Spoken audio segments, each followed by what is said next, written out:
Welcome back to the Vault with Wayne Gorman. Got the whiteboard out again. Thought it might be useful to write this one down. So today I thought I would talk about stress. So most people can relate to what that is, or at least they've experienced it, even if they can't describe it. So with mental health, the greatest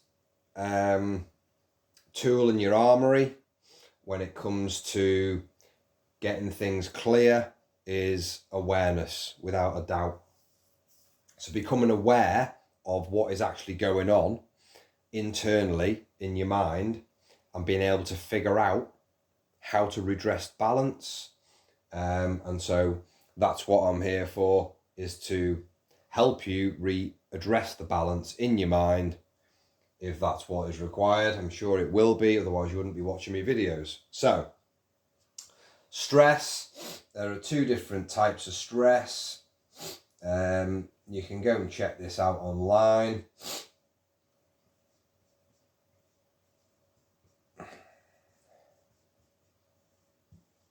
So, stress in the negative sense, stress in the positive sense.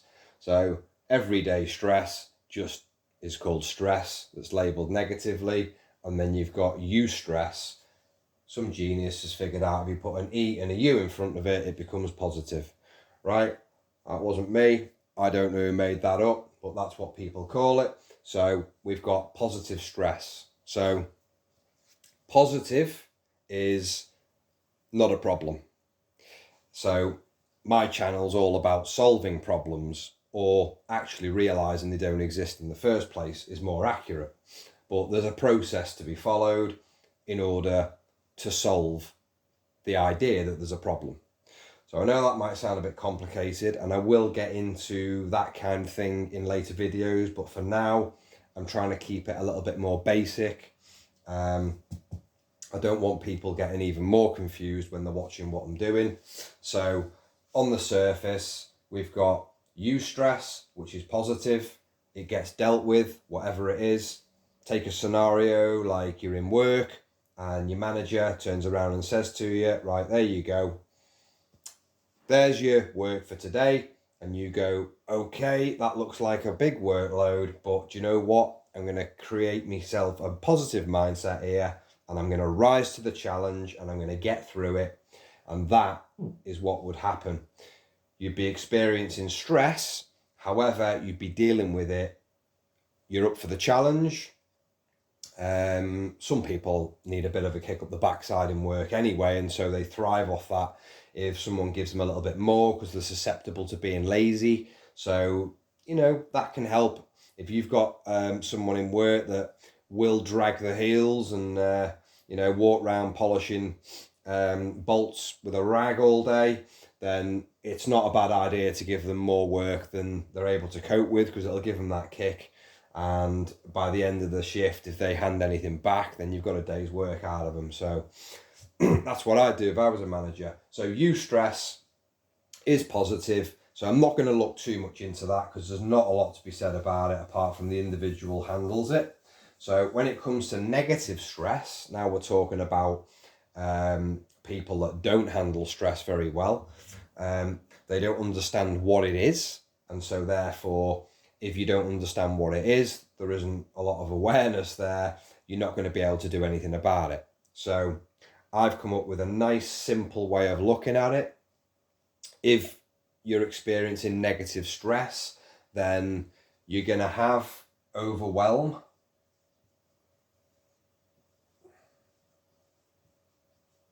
In your mind, that is going to be a factor that's going to be present.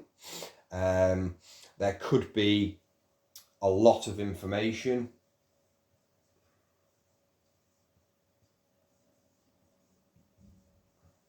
So you'd be thinking, oh, got this, got that, got that. So the other thing is multiple tasks.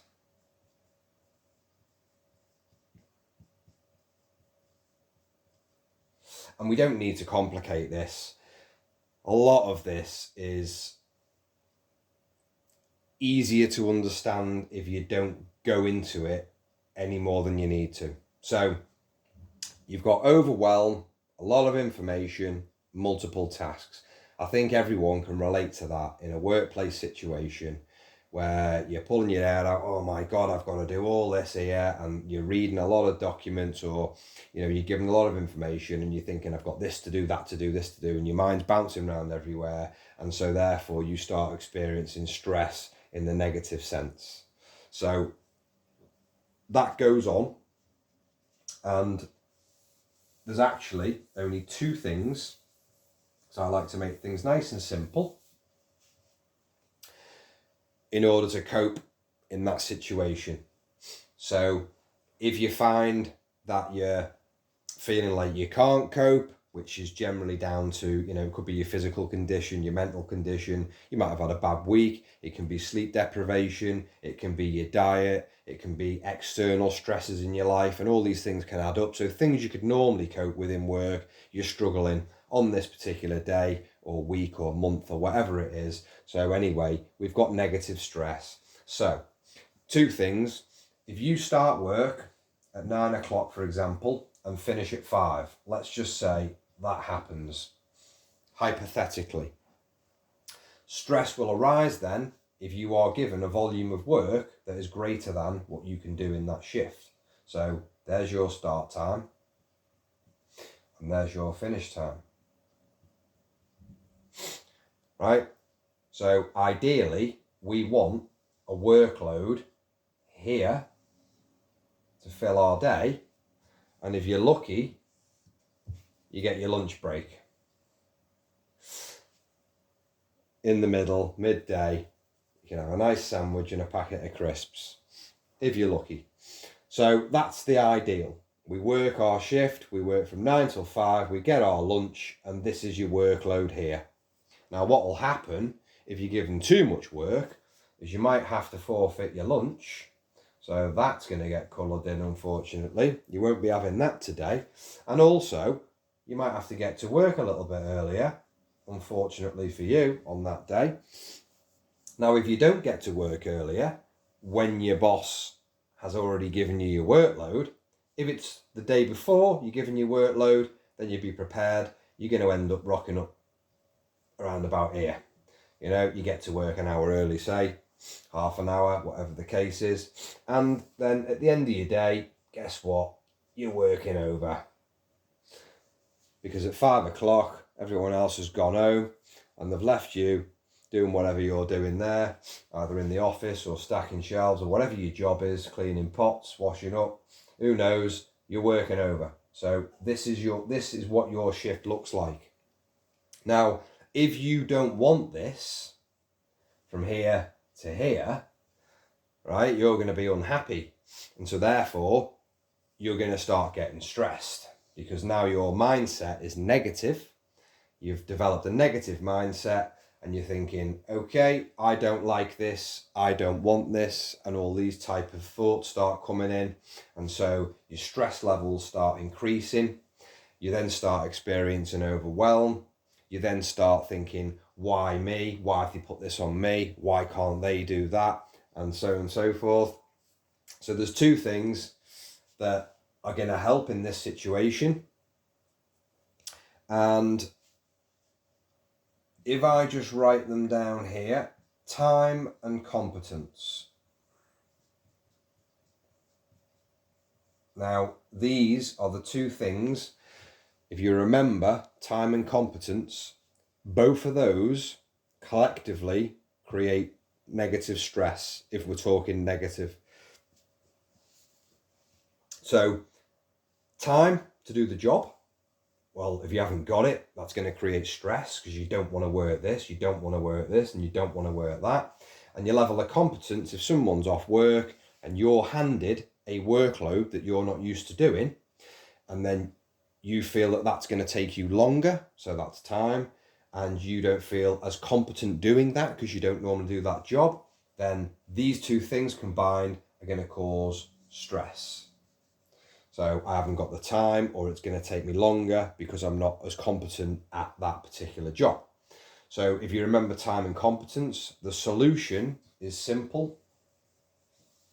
So if you haven't guessed it already, then we'll write it down anyway, just to finish this off, because it's not going to take long.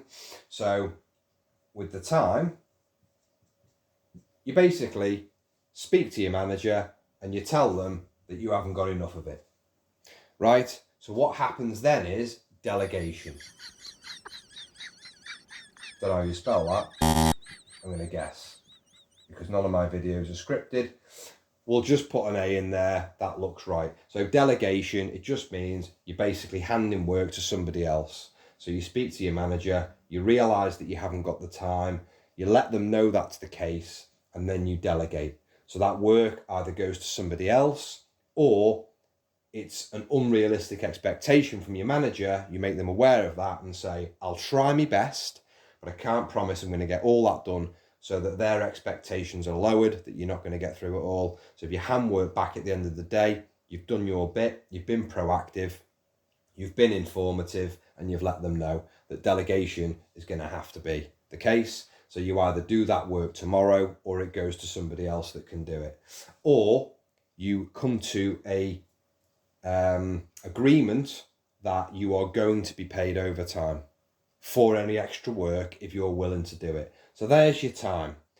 The competence, well, unfortunately, there's not a lot you can do about that, because it's not your normal job role. So when it comes to competence,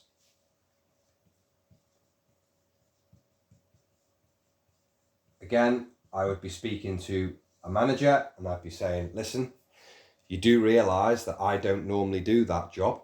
I don't normally do that work. I don't mind taking on the extra.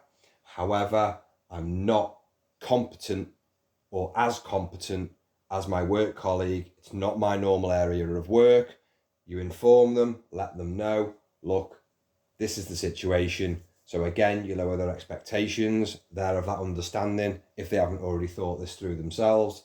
And then there's no hassle if you end up handing any other person's work back, because you've said, look, this is the situation. I said I'd do my best. I've done my best. It's not my responsibility that somebody's off sick. However, I've took on their workload, and as a manager, it's their job to deal with that problem, not yours. So again, that's where delegation's coming in. You're basically putting the problem back onto management by saying, look, I'll do my best, but I can't make any promises. So time and competence are the only two things that you need to remember when it comes to stress. You can apply that to any situation. If you find yourself stressed, you ask yourself the question, right, have I got enough time? Is that what the factor is? And do I feel competent? You'll find that it's one of the two that's starting to cause the problem, and normally it's both of them running parallel with one another that will cause a negative stress. So you can say goodbye to that then, because you're able to manage it a lot better. So I'm going to wrap it up there for today. So thanks for watching, and like and subscribe as always, and I'll catch you next time.